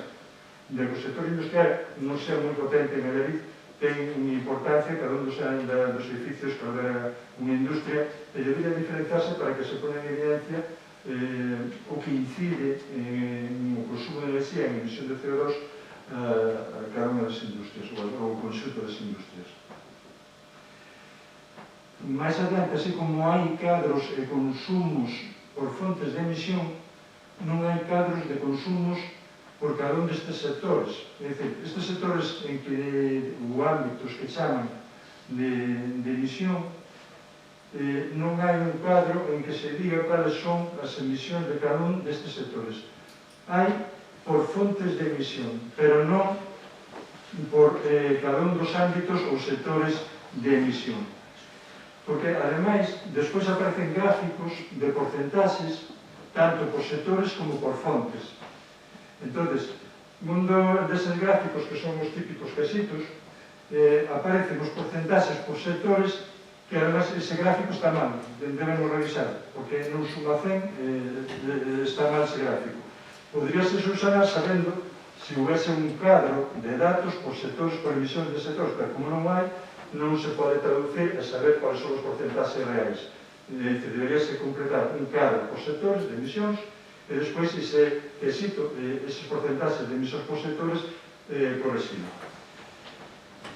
E as emisións de CO2, despois, como que son xa emisións de CO2, hai un cadro mixto que aí engloba emisións por as fontes ou por sectores, pero falta, o que decía antes, falta un apartado das edificacións industriais. Ese cadro de emisión de CO2, non de consumo, é un cadro mixto que ten en conta os sectores, que ten en conta as fontes de emisión. Se fai caso ao que se propuña inicialmente de recoller un apartado de un sector para edificacións industriais, tamén se debería recoller aquí. Todo esta primeira parte do plan é un estudio, un análise da situación do Concello de Lleida. E despois, a partir do que chaman plan de adaptación, propóñense medidas. Hai un primeiro paquete que son medidas xenéricas e despois hai unha segunda parte que son medidas concretas. Prevese a mellora, entonces, xa medidas das que chaman xenéricas. Entonces, aquí alguna pode engadirse alguna. Prevese, por exemplo, a mellora da estación depuradora, pero non se prevé o remate ou saneamento que faltan os núcleos rurais, nin se di nada sobre as fosas sépticas dos núcleos rurais. Está ben acordarnos da vila, da depuradora que afecta a vila de algún dos núcleos, pero hai outros que verten os restos a fosas sépticas e diso non se di nada. Páranse de ampliar zonas verdes, pero para ampliar zonas verdes primeiro temos que cuidar as que temos. Entón, hai moitas que non están cuidadas, hai parques infantís, sobre todo nos núcleos rurais, que están a monte. Entón, antes de pasar a ampliar zonas verdes, temos que cuidar as zonas verdes que xa temos, os parques que xa temos. Se conseguimos eso, despois pasaríamos á seguinte fase, que sería ampliar zonas verdes. Ainda que o tema de ter zonas verdes nun municipio rural non é unha medida perentoria, non é unha medida urxente. Outro tema, na planificación territorial prevese incorporar criterios urbanísticos que teñen en conta a existencia de áreas vulnerables na seca, cando haxe unha sequía, e ter medidas previstas no que son. Sen embargo, incido neste punto, non se prevén tomar medidas na ordenanza de solo industrial en relación con a emisión de CO2 e as emisións que se producen en edificios industriais. Iso é casi máis importante que a outra medida, é dicir, hai que ver cuáles son as medidas, as emisións máximas permitidas, sobre todo para novas edificacións industriais, e ver que medidas poden tomar para paliar as emisións das edificacións industriais xa existentes. O último grupo son medidas concretas. Entón, falase da renovación de cambio de lámparas a LED. Eso, xa sabedes que o noso grupo fai anos que ven dicindo, por lo menos a nivel de alumnado público vais a proceder. Entón, aquí, volvo a insistir, faltan medidas concretas para edificacións industriais, e faltan porque non están diferenciadas das demais edificacións. De todas formas, hai unha medida que para mí é unha das máis importantes e que non se recolle, que entre as medidas concretas non se inclúe con prioridade alta a rehabilitación enerxética da envolvente térmica e mellora das condicións de climatización das edificacións residenciais. Esta medida sí que se recolle, se prevé para os edificios municipais existentes. Entón, a nivel de aforro enerxético e por consiguiente de emisión de CO2, se tú aíslas adecuadamente as edificacións, como se están empezando a facer de forma cada vez máis habitual nas edificacións residenciais, o aforro enerxético sería considerable, o aforro de emisión de CO2 sería tamén considerable. Esta medida, para mí, é casi a máis importante que se teria que tomar precisamente en un plan como este, o Plan Paces. E, ademais, nas medidas concretas para evitar confusións, deberíase separar claramente as medidas que afectan a edificios, equipamentos e extraccións municipais, por un lado, e as medidas que afecten a edificacións residenciais. Na nomenclatura que pon na cabecera das medidas concretas está mezclado todo o que son equipamentos, instalacións municipais, residenciais, hai unha mezcolanza aí que non está nada clara. Entón, deberíase diferenciar claramente un grupo con equipamentos e instalacións municipais, outro grupo con edificacións residenciais e engadir o terceiro grupo que decía antes de edificacións industriais. Entón, eu creo que estas medidas podrían axudar a melhorar o que é o Plan Paces e, de toda forma, repito, benvido o Plan Paces porque é fundamental. Por parte do Partido Socialista? Pois, moi brevemente, parecenos un plan de acción ambicioso que pone en manifesto as carencias medioambientais e os riscos do futuro inmediato, pero que en falta ter o documento con máis tempo. É certo que compensou nas 28 páxinas dos a ler estes, pero sí que Ya se tivemos problemas para subirlo. este tipo de O secretario documentación. hubo problemas. Por lo tanto, no se voto será favorable. Sin tragar susto. Claro, tuvo problemas precisamente para o envío, porque en este caso, entre o orçamento máis este... Sí, no, dubidaba, eu sabía que o culpa mía ou algo había pasado porque só tiña 28 páxinas. Aí o secretario tuvo que insistir para subirlo e vos efectivamente teníais que insistir para baixar, porque costaban dúas cousas. Vamos a ver, así moi brevemente. E vamos a ver, nós tamén creemos que era un plan importante, que sobre todo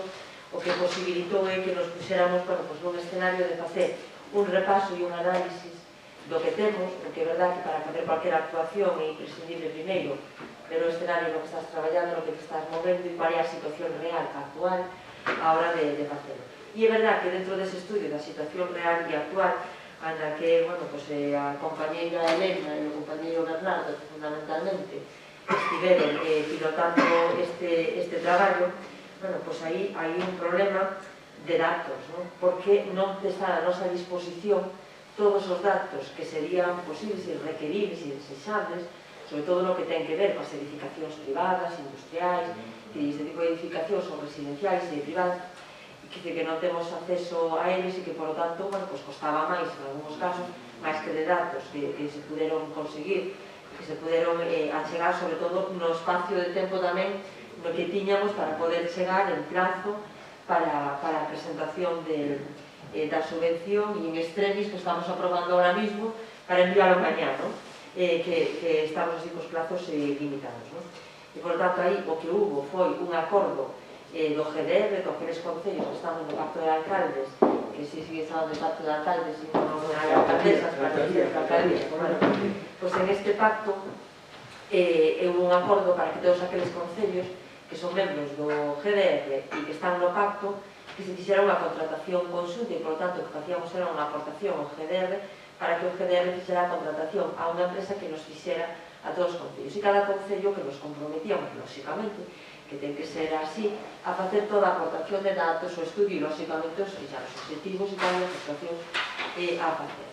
Eu podo asegurar que aquí a compañeira Elena, en algúns casos, unha auténtica peregrinaxe para conseguir algúns dos datos que levou incluso ese intento de conseguir o máis minuciosamente posible todos os datos hasta crear un problema no que tiña que ser co suministrador, neste caso, de enerxía eléctrica con Naturgy, porque collendo os datos a través da rede que nos mandaba, pois cambiaba a facturación de Naturgy co concello. O sea, que algunhas veces as tes unha odisea, non somos o único concello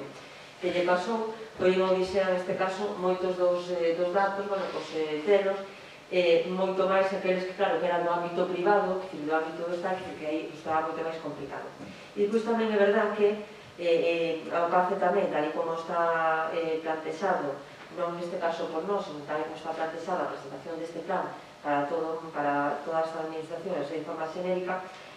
claro, marca fundamentalmente unha liña de ruta que ten que ver as actuacións, sobre todo no que ten que ver co ámbito público, co ámbito municipal, e unha folla de ruta diferente, xa, que ten que ver máis ca sensibilización para o ámbito privado, ca información, ca sensibilización, non tanto coa intervención, sino con eso. Por lo tanto, claro, tamén é verdad que para eso, e en ese ámbito, claro, tampouco é verdad que os datos tan exhaustivos que sería necesario tamén ter para ter, bueno, pues con máis exactitude para a radiografía do territorio e do concello, pero sí que, bueno, pues que xa non era posible incidir así, ni supoño que a nivel de financiación vai ser moi posible que eso se poda facer a través do concello, sino que supoño que no seu momento terá liñas directamente para a iniciativa privada e liñas para a propia administración para a execución desas actuacións. Con todo eso, bueno, pues eu estaba tomando nota, efectivamente, desas aportacións, porque isto, bueno, pues é un plan que non remata aquí e que, por tanto, bueno, pues que todas as aportacións que se fagan poderán ir implementándose no percorrido que este plan teña. E se non hai máis cuestións, pois sometemos entonces a votación o plan de acción para o clima e a enerxía sostible. Votos a favor? Pois apróbase por unanimidade da Corporación Municipal. Non hai máis puntos no orden do día co apartado de robos e preguntas, non hai ningún a presentarla por escrito, non sei se hai alguna verbal. Sí. Por parte do Partido Popular. Preguntas, bueno, en que consisten as obras que se están facendo na Ponte de Vilanova, que tal o seu custe, que, bueno, aparentemente ese que é, pero bueno. Sí, pois aí, así moi brevemente, aí na Ponte de Vilanova temos unha subvención de 20.000 euros na Xunta de Galicia para a reforma do que era ese pavimentado. Bueno, non teño que explicar aquí que había un deterioro importante da pavimentación da ponte, e estamos non só en un recurso importante para Allariz, do noso patrimonio cultural, sino ademais, bueno, pues unha ponte que é pleno camiño de Santiago, ¿no? E que, por lo tanto, bueno, pues que era necesaria cometer, tendo en conta dúas cuestións importantes. A primeira, o cambio da capa de rodobar desa pavimentación que estaba, que se fixo, bueno, pues como formigón desactivado, e o cambio das instalacións eléctricas que estaban na propia ponte, porque estaban xusto na capa na liña de rodadura, e que, por lo tanto, onde máis deterioro sufría e quedaba, bueno, pues a vista moitas veces esa rede eléctrica, é dicir, que esas maneiras de suministro eléctrico que estaban aí. Por lo tanto, o que se fixo foi cambialas para o centro, para evitar esa presión que había sobre elas e que non nos pasara o mesmo. Estamos aí, temos que ter en conta aí que aí hai a calzada original, encima desa calzada original hai area que protege esa calzada, despois está unha lámina de butilo encima, e, por lo tanto, na parte que estábamos actuando era solamente na que está encima da lámina de butilo, exactamente solo en esa, non no resto, é dicir, que non se tocou para nada da lámina de butilo para baixo para a calzada. E, por tanto, o margen que tiñamos aí era moi escaso, por tanto, como hai tan pouco grosor no que ten que ver con ese capa de formigón, con esa pavimentación, os tubos, é dicir, as mangueiras que pasan por esos tubos e tal, ocos, pues claro, quedan a moi pouca distancia, a 2-3 centímetros e tal, con 2-3 centímetros de formigón por encima. Claro, que a rodadura por encima, pues ao final acaba deteriorándose, pues o que fixemos foi trasladar. Esas son as actuacións que se fixeron aí. Outra que ten que ver con temas que xa trouxemos incluso no pleno pasado, en que situación de que a alcaldesa comentou algo no momento de falar do orzamento, está o proceso de adaptación do edificio do Concello á normativa de supresión de barreiras arquitectónicas, porque, de feito, no pleno pasado, a señora alcaldesa dixonos que nos vindeiros días se faría unha convocatoria, os vindeiros días pasaron e seguimos así. Sí, seguimos así, sí. En todo caso, a previsión que se fai un orzamento de 30.000 euros, bueno, parecenos claramente insuficiente. Sí, vamos a ver, nós temos unha estimación do coste das obras, unha vez, bueno, que nos falta por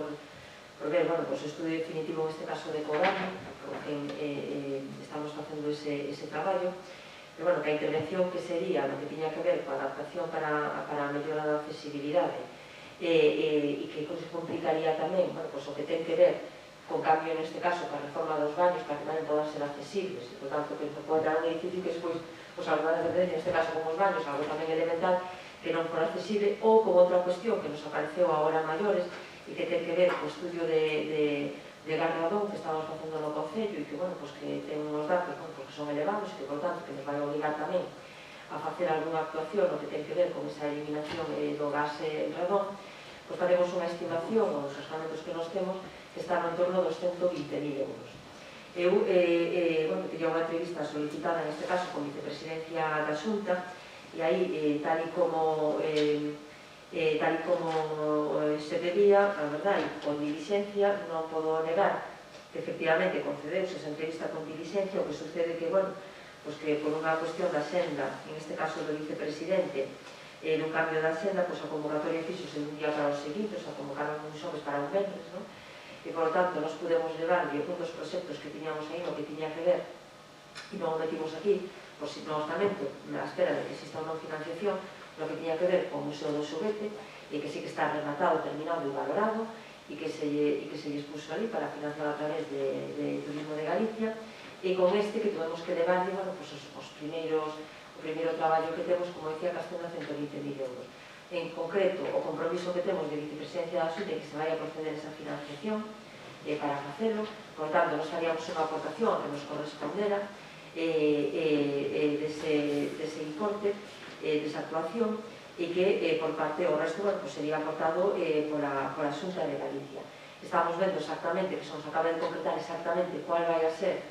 o importe, tendo en conta que temos que incluir aí todo o relativo ao garradón, e por tanto que eso nos varía tamén así un pouco o escenario. Eu que sí que me comprometo é que unha vez que teñamos pechado tanto o tema do garradón como eso, e antes de darlle traslado a vicepresidencia, como quedamos da memoria valorada do tema, antes pasar aos grupos municipais para que o vexamos antes de acabar a concreción e tal con vicepresidencia. Pero, bueno, en principio, ainda que non están os orzamentos aquí, sí que é verdad, e eu non teño ningún motivo para desconfiar, en este caso, de Alfonso Rueda, o vicepresidente da Xunta, cando el dixo que comprometía que efectivamente iba a haber esa aportación, pois eu creo que seguramente que efectivamente iso vai a ser así. Nos xa manifestamos a nosa disposición a colaborar en todo aquilo que este en a nosa man, a que isto vaya adiante, porque creemos que é algo totalmente necesario e ademais que se claro. Eu son coñecedora deso, porque é verdad que eu cando tuve unha reunión co vicepresidente dille traslado tamén que tuviera unha moción do Partido Popular aquí no seu momento solicitando isto, que nos aprobáramos, porque considerábamos que efectivamente queríamos avanzar en esa línea, e por tanto de verdad que a cada unha queda o mérito que se corresponde, e el sí me comentou en ese momento que efectivamente se puxera en contacto e que coñecía a posición neste caso do Partido Popular de Allariz favorable a que se pudera conceder esa financiación, e por tanto que estábamos todos de acordo que efectivamente era unha actuación importante para o Concello, así que eu creo que efectivamente, tal e como manifestou, se vai a proceder a axudar a sufragar esos gastos. Bueno, esta pregunta tiña que ver, que lle facer un pouco para que nos quede constancia, porque penso que quedou de forma, o comentario un pouco de forma informal ao principio, que medidas se están tomando, se prevén tomar para dar cumplimento á disposición dirigida a ese del pago del canon del agua de los recientes vertidos que Aguas de Galicia viene de incorporar en la Ley de Medidas Fiscales y Administrativas para el año 2021 y que ya ha sido comunicada al Ayuntamiento por parte de la Consellería de Infraestructuras. Sí, efectivamente, xa nos foi comunicado, temos agora, xa falamos, bueno, pues con Espina del Fin para ter unha reunión no hablar con eles, facer, que aquí xa sabe que non somos nós directamente, sino que a través dunha empresa concesionaria, entonces eu espero que esta semana que entra xa nos sentemos con eles. É verdad que acabamos de ter unha reunión con eles, en este caso pola edad, con a sección depuradora, que estamos aí tamén, bueno, con xestións que facemos tanto na Confederación como en Augas de Galicia, tamén para a ampliación da estación depuradora, e vamos a ter unha reunión, e os 2 días de sentar cando nos chegou a comunicación desto. Entón, bueno, pues quedamos ahora para entrar a reunión para avanzar, pero bueno, que nos coincidiu, se nos coincidiu un par de días antes, non teníamos mirado esa mesma reunión, pero que nos coincidiu xusto unha vez xa convocados, e entón, bueno, xa falamos con os responsables de Santiago para sentarnos. Alguna pregunta ao do Partido Socialista? Robos. Pensei que non había nada máis. Vale. Robos, sí, vale. En relación co tema da Ponte de Vilanova, no tramo anterior precisamente ao Ponte, hai un tramo que está en unha situación moi deficiente. Entón, nós creemos que se deben tomar medidas de acondicionamento do mismo, preservando, iso sí, o seu valor patrimonial, pero hai unha irregularidade total no pavimento. Todos os que van a aparcar, a utilizar aquel aparcamento saben, todos os que van ao cemiterio saben, hai solucións para poderlo facer, entón queremos que se debe poñer remedio a situación que, hoxe en día, é un dos tramos aspecto de circulación rodada, de que ali vai ser moi despaciño, peores que están en el, que hai que preservar o seu valor certo, pero debe ser resolver tamén eso. Sí, aí, bueno, o temos en conta, é verdad que aquí, e un robo, é verdad, e estou tomando palabra, non? Pero, bueno, é verdad que aí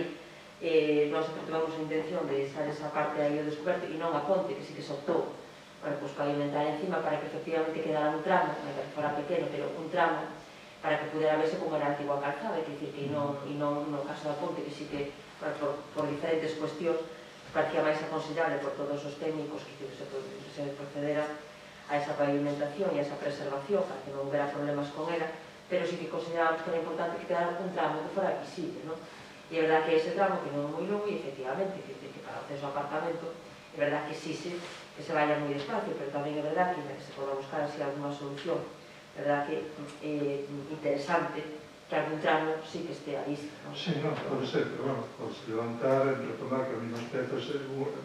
horizontalizar un poquinho, utilizando as mismas pezas.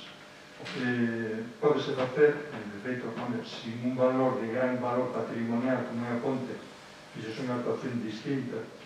Isto tamén ten valor, evidentemente, pero pódese levar adiante unha actuación que respete o valor patrimonial. Pasa que na ponte, ademais, estamos falando de seguridade para a propia ponte, non? Impermeabilización e demais para que non houbera peligro ca ponte, non? Nese caso sí que era máis factible, quizá nese tramo, precisamente porque non había os problemas que podía haber de ter deixado ese tramo a vista na propia ponte e non en outro espacio, non? Pero, bueno, non decimos que non se poda mirar, pues, que... Continuando con un tema de patrimonio, é necesario dotar de iluminación a fachada do Mosteiro de Santa Clara, que, bueno, xa o comentamos alguna vez máis, que no seu momento tivo iluminación directamente, non só por motivos urbanísticos, espaciais ou patrimoniais, senón tamén por un tema de seguridade. Ademais, hoxe que aprobamos o Plan Paces, sería tamén procedente sustituir o alumnado existente, de eficiencia prácticamente nula, porque, bueno, é unha iluminación que vai ao ceo que se perde. Entón, debese sustituir esa iluminación que hai ali, que se perde totalmente. Desde o punto de vista dun plan como o Paces, é un exemplo que non se debe facer. Debese dotar de iluminación, pero sobre todo por un tema de seguridade. Eso enlaza con o seguinte punto, que a rúa que está de diante ten, bueno, é bastante ancha, ten un serrano de granito, para un punto onde ten un peldaño. Ese peldaño é tremendo. Entón, como encima non hai iluminación, nos últimos días quedaron 2 personas aí. As personas que utilizan esa zona son mayoritariamente persoas maiores. Entón, rogo, de verdad, que se solucione ese tema. Pero solucionar o tema doblemente. Solucionar o tema de iluminación e solucionar o tema dese peldaño antes de que ocurra algo grave, porque pode pasar, porque utilizamos sobre todo persoas maiores. Non se ve nada. E despois, un último rogo, xa o dixemos algunha vez máis, pero é que se incorporen as ordenanzas vicentes, fiscais e non fiscais, pasen ao web do Concello. Está ben moi ben falar de transparencia, pero ese é un motivo de transparencia.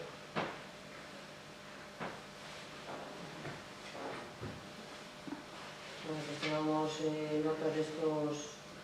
robos, o que ten que ver, bueno, pues, con ese peldaño que poda estar e que poda provocar esta unha caída, pues miraremos así inmediatamente para ver Dúas personas, en o días. que poda haber aí, ou solucións que poda haber, ou se ve se hai algo que poda estar ali fundido, ou se necesita... No, é que é un peldaño. Un espacio público, se só encontras un peldaño, é moi propicio a que é preferible 3 peldaños, ou 4 máis, pero que se encontras un, caes, é dicir, e ademais a caída encima do pavimento granito é dura. E se é unha persona maior, rompe. E ver tamén a iluminación. Bueno, pois en máis asuntos de tratar, levantamos a sesión sendo as 21:52 horas. Moitas gracias.